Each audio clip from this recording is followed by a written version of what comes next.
મંદિર દેખાય. કાપોદ્રાની અંદર શિવકુટી મંદિર આવેલું છે, તે તાપીના કાંઠે આવેલું છે. જો આપણે શિવકુટી મંદિર આવેલું છે આવડું. જો આ શિવકુટી મંદિર છે અને આ તાપી નદી છે.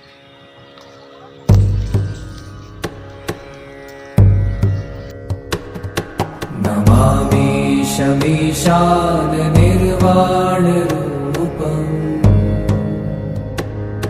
વિભું વ્યાપકં બ્રહ્મ વેદ સ્વરૂપમ નિજં નિર્ગુણં નિર્વિકલ્પં નિરીહં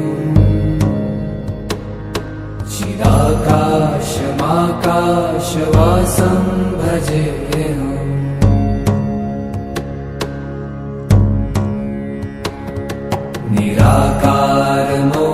निराकारमोङ्कारमूलं तुरीयम्